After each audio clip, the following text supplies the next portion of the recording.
In the quiet suburbs of Brookhaven, a small town nestled in the rolling hills of the south, Captain Elena Thompson steered her rental sedan down familiar yet changed streets, the morning light filtering through overhanging oaks that had stood sentinel since her childhood. At 42, with over 2 decades in the Marines behind her, Elena had seen the world from desert deployments to covert operations in hostile territories. Her record was impeccable, with a Silver Star for valor in a firefight that saved her squad, commendations for intelligence analysis that disrupted enemy networks, and scars from shrapnel that reminded her daily of the cost of service. But nothing had quite prepared her for the pull of home, drawn back by her aging father's declining health after a stroke left him needing constant care. The town had evolved in her absence, with old family-run shops replaced by chain stores and new developments, pushing out the modest homes where she once played. Elena glanced at her reflection in the rearview mirror, noting the lines of fatigue around her eyes, a testament to years of high-stakes missions. She adjusted her posture, the habit of military discipline never fading, as she pulled into the driveway of the family bungalow, its faded blue paint peeling under years of neglect. The stars and stripes fluttered from a pole her father had installed himself, a symbol of pride that had waved through every one of her tours. Inside, the air smelled of liniment and coffee, her father Marcus seated in his recliner with a blanket over his lap, his once strong hands now trembling as he reached for the remote. "Elena, girl, you didn't have to come all this way," he grumbled, though his eyes lit with unspoken gratitude. She knelt beside him, helping with his morning medications, her movements efficient from years of field medic training. "Dad, we're in this together. I just need to run to the store for supplies. Be back before you know it." As she drove toward the local market, Elena noticed a police cruiser tailing her, its presence subtle at first but persistent, weaving through traffic to stay close. She checked her speed signals, everything by the book. But when the lights flashed blue and red, she pulled over smoothly, hands visible on the wheel, a protocol ingrained from urban warfare zones where split-second decisions meant life or death. Reaching carefully for her wallet, she pulled out her military ID alongside her license, ready for whatever routine check this was. Officer Harlan Reeves approached, his uniform crisp badge gleaming, but his stance aggressive, hand hovering near his sidearm, as if expecting trouble. His mirrored shades hid his eyes, but the set of his jaw spoke volumes. "License and registration," he barked. "No pleasantries, no eye contact." Elena handed them over calmly. "Officer, may I ask the reason for the stop?" Reeves snatched the documents, glancing briefly at the military card, his mouth twisting in a smirk that didn't reach his voice. "Faulty brake light. Step out of the vehicle." Elena knew the rental was pristine, inspected just hours ago at the airport. "Sir, this is a rental. Everything's in order. Perhaps you could verify." His response was sharp, laced with disdain. "Questioning me? That's how folks like you end up in real trouble." The words "folks like you" landed like a coded insult, heavy with implication, but Elena kept her cool, years of de-escalation training kicking in. As she opened the door slowly, she reached for her phone. "I'm just going to call my cousin. She's a lawyer in town." Reeves exploded into motion, knocking the phone away, grabbing her arm with bruising force and slamming her against the car. "Resisting arrest. Possible weapon," he yelled, twisting her wrists behind her back as cuffs clicked tight. Pain shot through her shoulders, but she didn't fight. Escalation would only worsen it. A second officer, younger and hesitant, named Vargas, stood back, shifting uncomfortably but saying nothing. Neighbors peeked from windows, some pulling out phones to record whispers rippling through the gathering crowd. Elena spotted an old family friend, Mr. Harlan, from down the block, shaking his head in disbelief. "I've served this country for over 20 years, she called out steadily, loud enough for the videos. "This is how you honor that." Reeves leaned in close breath, hot against her ear. "Your medals don't mean squat here. Should have stayed deployed." They shoved her into the cruiser, her service photo ID fluttering to the ground, where Reeves ground it under his boot with deliberate malice. Vargas glanced at it, then away as the car pulled off. The Brookhaven police station loomed ahead, a squat brick building that Elena remembered from her youth as a place of supposed safety, now feeling like enemy territory.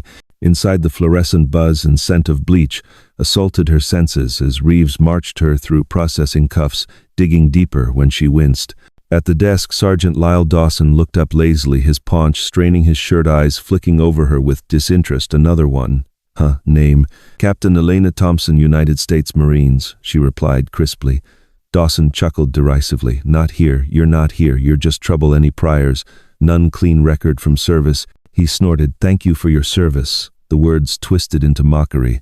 The door swung open and Chief Harlan Decker entered, tall and imposing with a mustache that hid a perpetual sneer, his badge polished to a shine.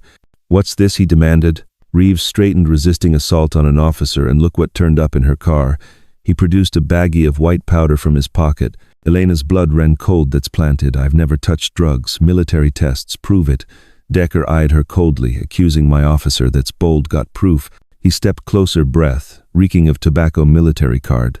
Won't save you here. Process her."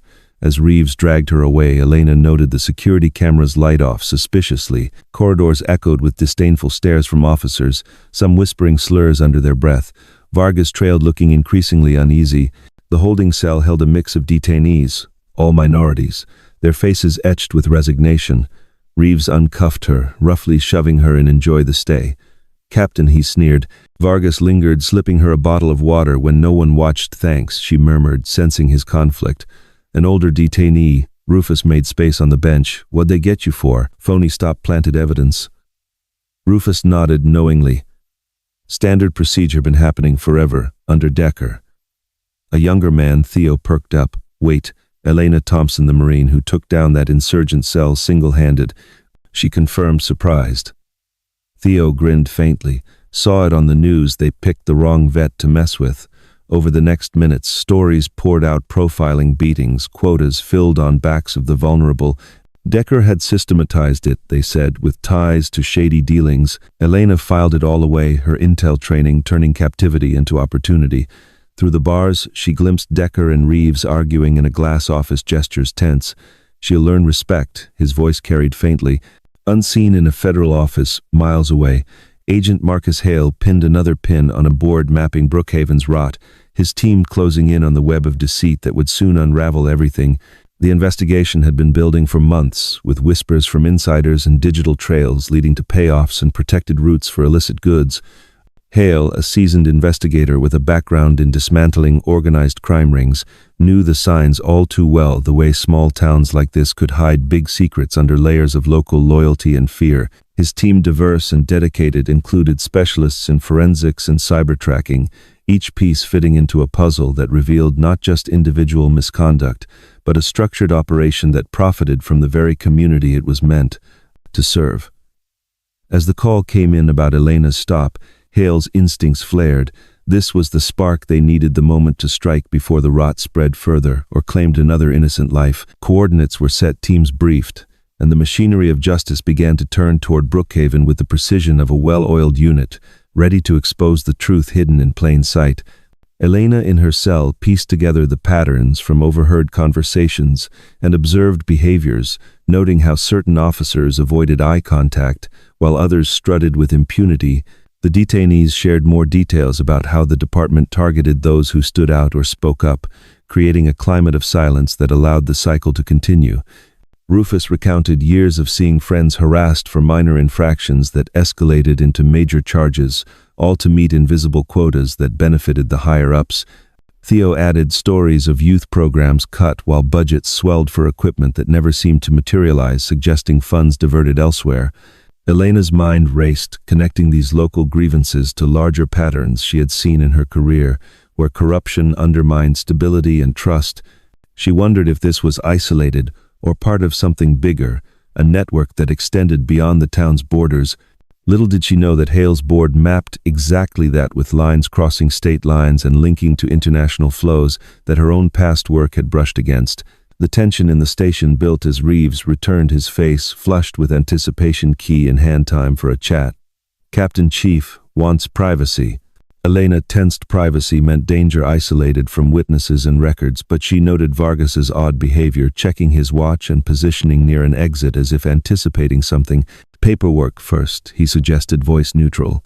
Reeves laughed. "Rookie, learn the ropes." As he grabbed her arm, the lights flickered, monitors dying to emergency red, casting long shadows that hid the approaching storm. Elena broke free in the confusion, her training taking over to create distance and assess threats. Reeves cursed, reaching for his tool, but the doors burst with authority, FBI hands up, voices commanding the room to freeze. Hale led the entry agents, fanning out to secure positions and personnel. Vargas flashed his credentials, undercover state police, shielding Elena from harm. Reeves froze, his plans crumbling under the weight of federal oversight. Decker emerged demanding answers, but Hale presented the warrant with finality: civil rights tampering, conspiracy, you're done. The station transformed from a bastion of local power to a crime scene preserved for evidence collection. Agents moved with efficiency, securing digital records and physical items that would tell the full story of the department's failings. Elena watched as her cellmates were released, their false charges noted for review and expungement.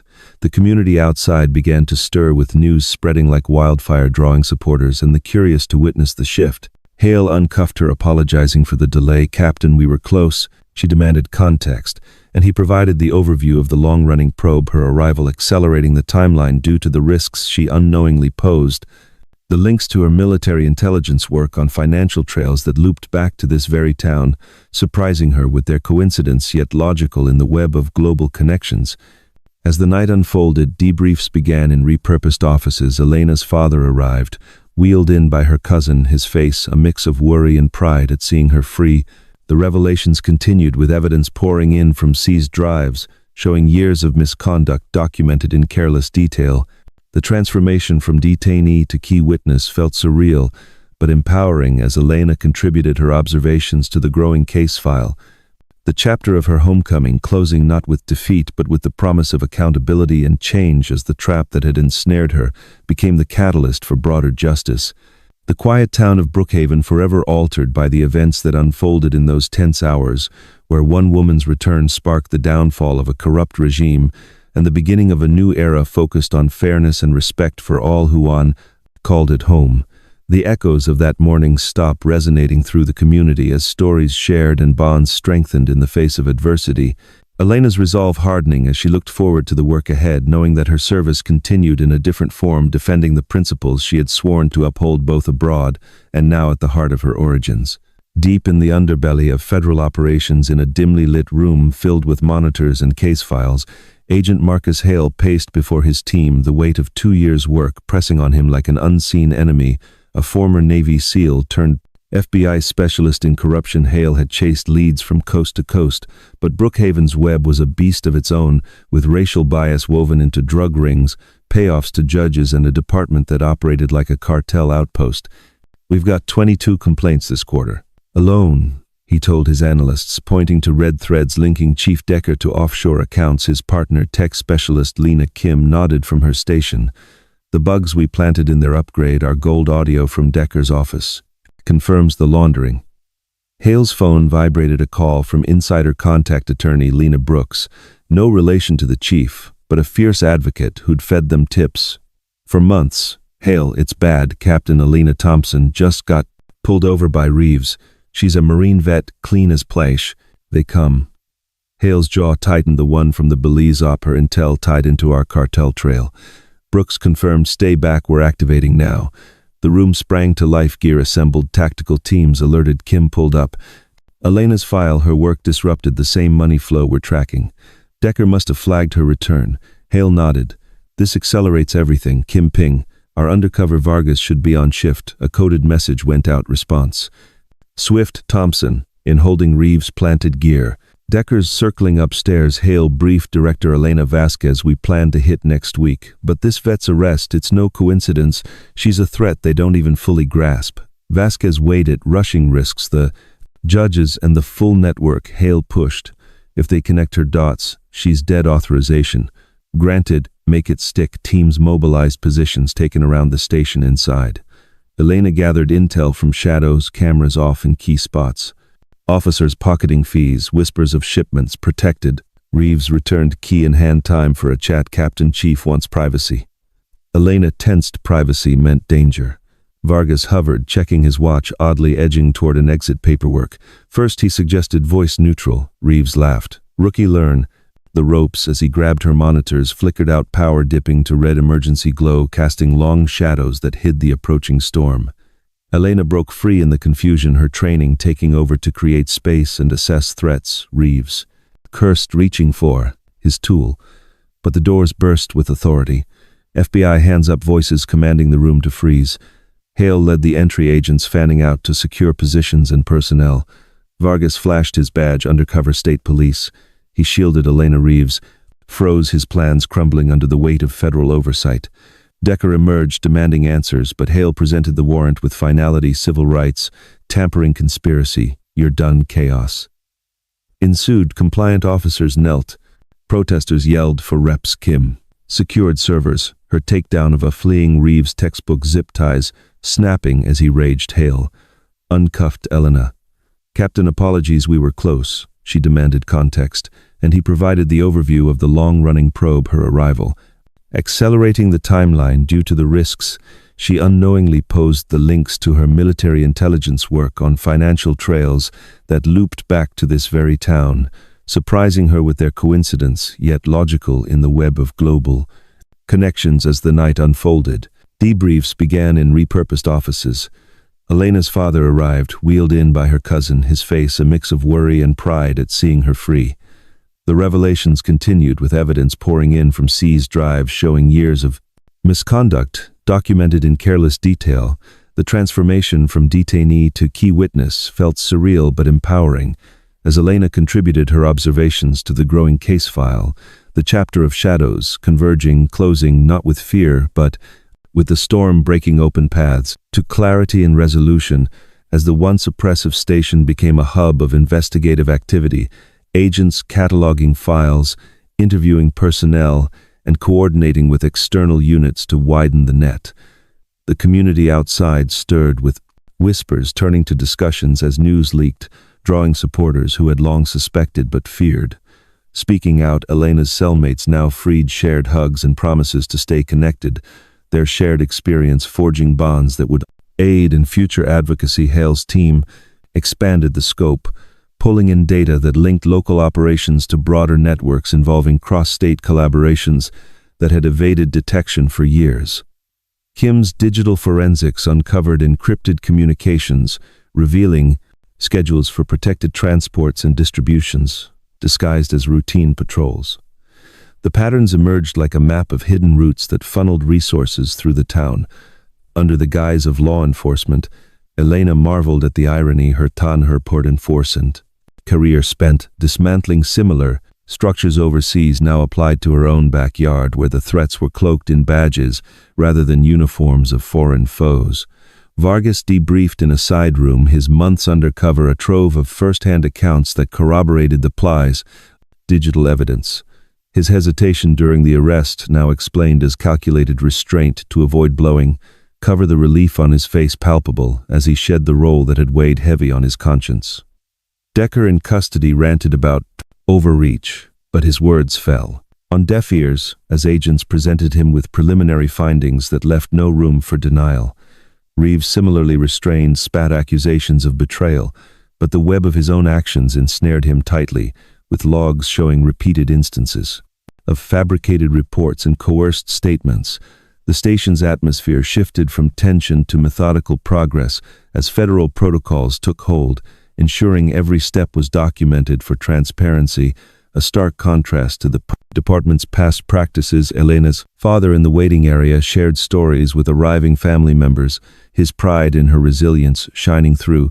Despite his frailty, the cousin Lena Brooks coordinated with incoming legal aids to support those affected by the department's actions, her network of contacts proving invaluable in mobilizing resources for immediate relief. The raid's success rippled outward with simultaneous actions at associated sites like a judge's chambers, where files revealed tampered dockets and unusual dismissals that favored certain parties. The coordination, a testament to Hale's planning that had anticipated resistance but overwhelmed it with precision and numbers. As dawn approached, the initial sweep concluded with transports arranged for the detained officers and evidence secured for transport to federal facilities. Elena stepped outside for fresh air, the cool breeze a welcome change from the confined spaces within, surveying the scene of vehicles and personnel that had turned the quiet station into a command center. She reflected on the rapid turn of events from a simple errand to the epicenter of a major operation, her military mindset adapting seamlessly to the civilian crisis where the stakes were personal yet universally important. Hale joined her, offering a nod of respect. Your composure in there saved potential complications. Captain, we're grateful for your inadvertent role in tipping the scales. Elena smiled faintly, inadvertent or not. I'm glad to see action taken. This has plagued the town too long. The conversation turned to next steps with protective measures for witnesses and community outreach to rebuild trust initiatives that would involve local leaders in shaping reforms. The shadows that had converged now dispersed under the light of exposure, paving the way for a storm that cleansed rather than destroyed the foundations of fairness in Brookhaven. The chapter drawing to a close with the promise of continued vigilance as the team prepared for the deeper dives into the evidence that would ensure lasting change and prevent recurrence of the systemic issues that had festered for so long. Elena's journey in this phase, marking a pivot from victim to vital ally in the pursuit of equity and accountability, the narrative unfolding with layers of discovery that enriched the story without revisiting prior ground, focusing instead on the intricate mechanics of investigation and the human elements of collaboration that drove the endeavor. Momentum forward. The end of this segment blending resolution with anticipation for the reckonings to come, where the rebirth of the community would take center stage in the ongoing saga of restoration and renewal. In the wake of the raid, the federal net widened, pulling in threads that stretched far beyond Brookhaven's borders. As Elena Thompson found herself at the heart of an unraveling empire of deceit, safe houses became temporary homes. Her father relocated amid whispers of retaliation, while agents like Hale fortified perimeters against shadows that refused to fade. Vandalism struck first. Slurs daubed on her family home, a crude warning from remnants loyal to Decker. Then came the fire at her cousin's USR. Office files torched, but backups with Hale spared the core they're mobilizing. Hale warned, showing intercepts from militia chats framing the probe as tyranny. Elena, sling on her arm from a skirmish defending witnesses, nodded, same as overseas hit back hard testimonies mounted in grand juries. Elena's uniform a silent rebuke as she detailed the arrest, the plant, the biased defense lawyers probed hostile to locals. She countered calmly, loyal to justice. Leaks emerged a bland mole in Hale's team, forcing restructures, safe house shifts. Attacks followed, a witness beaten, another ambushed. Elena held a perimeter one night, her training fending off intruders until reinforcements arrived. Held like a pro. Hale praised not many civilians could have come. Held off 4 armed men until backup arrived. Elena shrugged her good shoulder. I'm still military until my retirement paperwork processes next month. Besides, they weren't expecting resistance. They thought they were coming for vulnerable witnesses, not a combat veteran. The web expanded. Judges indicted mayors, implicated cartel ties surfacing in hearings where victims spoke. Rufus on lost livelihoods, Theo on framed youth. Elena's Belize files bridged gaps, her expertise mapping laundered millions. Offers came, hush money from interests, rebuffed public marches, swelled civil rights groups, amplifying voices. Long silenced media satellite trucks lined the main street. Reporters broadcasting updates against the backdrop of the police station now operated by state troopers under federal oversight. Elena's role had evolved. Initially just another victim of police misconduct, she had become the reluctant face of the investigation, her military background and intelligence expertise making her a powerful symbol of the fight against corruption. The Attorney General wants to meet with you, Hale informed her as the press conference concluded. Your testimony has been crucial in connecting the local corruption to the broader criminal network. Elena nodded, though the prospect of becoming even more publicly involved gave her pause. She had never sought the spotlight during her military career, preferring to work behind the scenes in intelligence operations. Now her face was appearing on national news broadcasts, her service record and personal story becoming part of the public narrative about police reform. The meeting with the Attorney General was brief but consequential. Captain Thompson, your unique perspective as both a military intelligence officer and a victim of this corrupt department gives you particular credibility. The AG explained, we'd like you to consider a formal role in the oversight commission we're establishing. Before Elena could respond, her phone buzzed with a message from her cousin, Officer Vargas, in hospital, attacked by former colleagues, critical condition. The news hit Elena hard. Vargas had risked everything to work undercover, helping to expose the corruption from within. Now he was paying the price for his courage at the hospital. Elena found her cousin keeping vigil outside Vargas's room, which was guarded by federal agents. "How bad?" Elena asked quietly. Her cousin's expression was grim. "Multiple fractures, internal bleeding. They ambushed him outside his apartment. Doctors say he'll recover, but his cover identity is obviously blown. He can never go back to undercover work." Elena entered the room, finding the young officer connected to various monitors and tubes despite his injuries. Vargas was conscious, his eyes focusing on Elena. As she approached Captain, he managed his voice barely above a whisper. "They got to Reeves. He's talking, offering everything he knows for a reduced sentence." This was significant news. Reeves had been Decker's right hand, involved in every aspect of the department's corruption. His cooperation could break open the entire case, revealing connections that might otherwise remain hidden. Elena squeezed Vargas's hand gently. "You did good, officer. Real good." Outside the hospital room, Hale confirmed Vargas's information. "Reeves started talking yesterday, says he's afraid Decker's connections will have him killed in prison if he doesn't make a deal." First, the information Reeves provided painted an even darker picture of corruption than they had initially uncovered. Judicial bribery, evidence, destruction, witness, intimidation spanning decades. The network of corruption extended far beyond Brookhaven, implicating officials throughout the state. As the case expanded, so did the pressure on Elena. Her commanding officer, Colonel Maria Santos, arrived in town to provide both support and critical evidence. "The intelligence you gathered during the Belize operation contained references to money laundering through southern police departments," she explained, showing Elena classified files now cleared for use in the federal investigation. "You were tracking the international side, while the federal team was building a case domestically. Neither of you knew you were working the same case from different angles."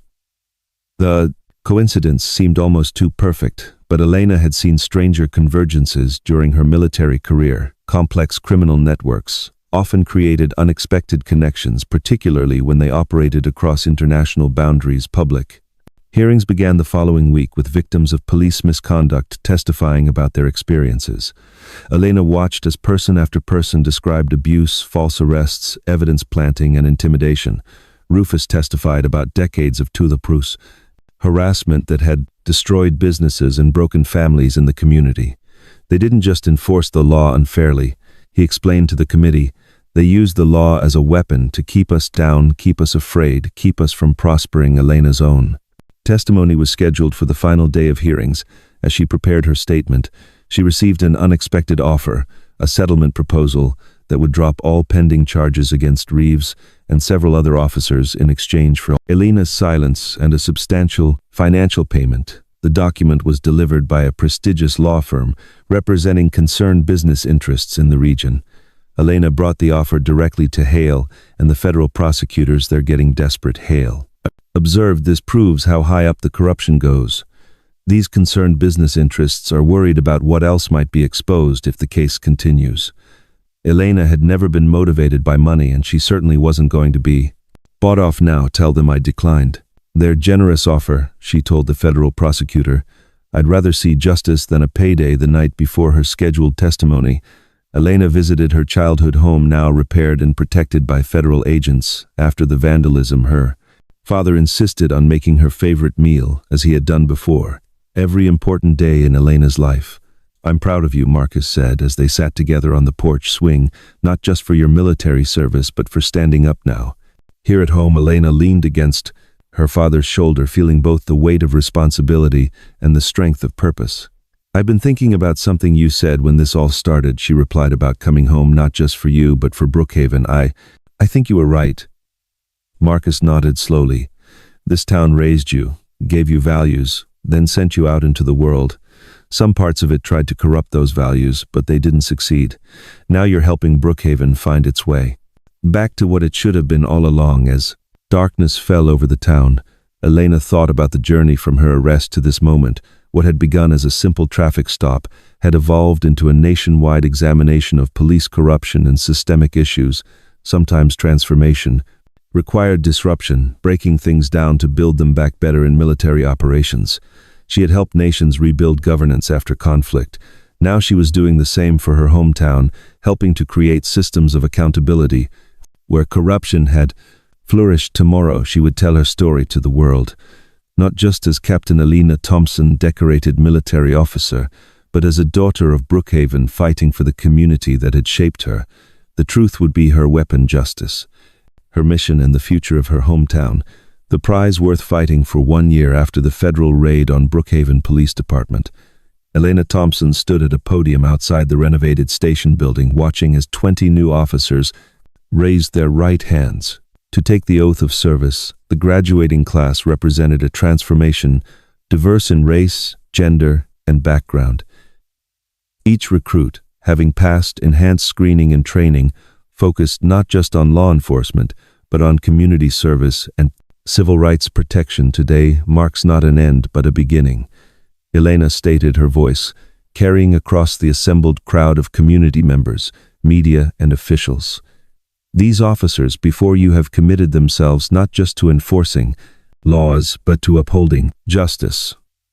They understand that a badge is not a shield from accountability, but a symbol of responsibility to every person they serve. The journey to this moment had been neither quick nor easy. The federal investigation had ultimately resulted in 46 indictments across 6 counties, including 17 former Brookhaven officers, 3 judges, the former mayor, and numerous business leaders who had facilitated or benefited from the corruption. Chief Harlan Decker had survived his medical event only to face multiple federal charges. He eventually pleaded guilty to avoid trial, receiving a 20-year sentence that he would likely spend the rest of his life serving. Officer Harlan Reeves, despite his attempts to cooperate for leniency, received 18 years after the extent of his crimes became clear evidence, planting witness intimidation and direct involvement in drug trafficking operations. The Brookhaven Police Department had been placed under federal receivership for 6 months while a complete restructuring took place.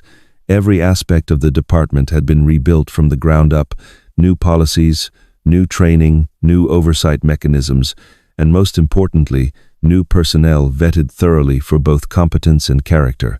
Elena's role in this transformation had evolved in ways she never anticipated.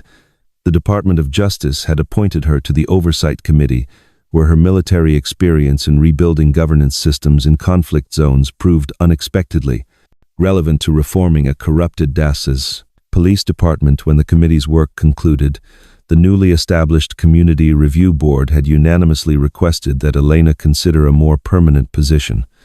The position of interim police chief is not one I sought, Elena continued in her address to the graduates. When I returned to Brookhaven a year ago, I expected to quietly retire from military service and care for my father. Instead, I found myself at the center of exposing corruption that had harmed this community for generations. She looked out at the crowd, recognizing many faces. Rufus, now heading the Civilian Oversight Committee. Theo, recovered from his injuries and working as a community liaison. Her father, Marcus, beaming with pride from his wheelchair in the front row. But sometimes we don't choose our missions. They choose us. Former officer Jason Vargas sat among the audience, still using a cane from the injuries he had sustained, but gradually rebuilding his life after his cover was blown.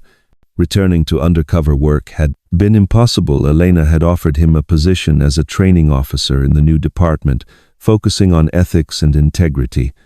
His first-hand experience with corruption made his lessons particularly powerful for the new recruits. The ceremony concluded with the new officers dispersing to meet with community members, part of the new approach, emphasizing relationship building over intimidation. Elena stepped away from the podium, immediately surrounded by well-wishers, media representatives. Chief Thompson, how does it feel to transform from victim to leader in just 1 year? A reporter asked, microphone extended. Elena considered the question carefully. This was never about me. This was about a community reclaiming its right to fair and probos and just policing. I'm simply in a position to help facilitate that change. Later that afternoon, Elena drove through the neighborhoods of Brookhaven, observing the subtle but significant changes that had occurred over the past year. Community centers that had once been avoided due to police harassment were now thriving. Business districts in minority neighborhoods were showing signs of new investment, now that corrupt officers no longer targeted them for excessive citations and harassment. She passed a patrol car parked near a playground, the officer inside chatting with parents rather than intimidating them. The officer waved respectfully as Elena drove by, not because she was now his boss, but because mutual respect had become the department's foundation. At a stoplight, Elena found herself beside another patrol car. Officer Tiana Jackson, one of the new recruits who had just graduated that morning, rolled down her window. Everything quiet in the North District, Chief, she reported with a smile. Community meeting at the recreation center went well. Lots of good suggestions for the youth program. Elena nodded her approval. Excellent. Remember, listening is our most important tool. As Jackson drove away, Elena reflected on how different this interaction was from her own experience being pulled over by Reeves a year earlier. The badge remained the same, but the meaning behind it had been transformed. Elena's final stop was her childhood home, where her father was hosting a small celebration for family and close friends who had supported them through the tumultuous year. Lena Brooks was there, her law practice rebuilt, and now focusing on overturning wrongful convictions resulting from the former department's misconduct. Agent Hale had flown in for the graduation ceremony, the Brookhaven case having become a model for similar investigations across the country. To Elena, Marcus proposed a toast, raising his glass, who came home to take care of her father and ended up taking care of an entire town. Elena shook her head, embarrassed by the attention. "I just did what needed doing, Dad, same as in the military." "That's exactly the point," Hale commented. "You saw injustice and faced it head-on despite the personal risk. That's what made this case work." Your courage inspired others to come forward as evening fell. Elena stepped onto the porch for a moment of quiet reflection from this same spot. A year ago, she had watched her community divided by corruption and fear. Now she could see the beginnings of healing. Not complete, not perfect, but real and growing stronger each day. Her military retirement had officially processed 6 months ago, but Elena had found a new mission just as meaningful as her previous service. The skills she had developed protecting her country abroad were now being used to protect justice. At home, a patrol car drove slowly past the house, the officer behind the wheel nodding respectfully to Elena, not out of fear as would have happened under Decker's leadership, but out of genuine respect for what she represented: accountability, integrity, and a commitment to true justice. Elena returned the gesture, recognizing the profound difference between power based on intimidation and authority based on trust. 1 year ago, she had been handcuffed in Debru's, the back of a patrol car, a victim of systemic corruption. Today, she wore a different kind of badge, one that represented not just her authority as interim chief, but her responsibility to ensure that what happened to her would never happen to another citizen of Brookhaven. Elena Thompson had come home to care for her father, only to find herself caring for the community that had raised her. In doing so, she had transformed from victim to leader, from target to change agent. The work was far from complete. True justice was a journey, not a destination, but for the first time in generations, Brookhaven was moving in the right direction. The reckoning had given way to rebirth, a community, once fractured, now uniting under principles of fairness and mutual respect. Elena's story serving as a beacon for others facing similar challenges, reminding them that change begins with standing firm and building alliances that foster progress. The narrative of this chapter focusing on the aftermaths, complexities, the threats that tested resolve, and the reforms that solidified hope, ensuring a fresh perspective that builds upon but distinctly evolves the tale without repetition. The end marking not closure but an ongoing commitment to betterment, where every step forward honors the struggles overcome and paves the way for a more equitable future for all involved in the fabric of the town's renewed spirit.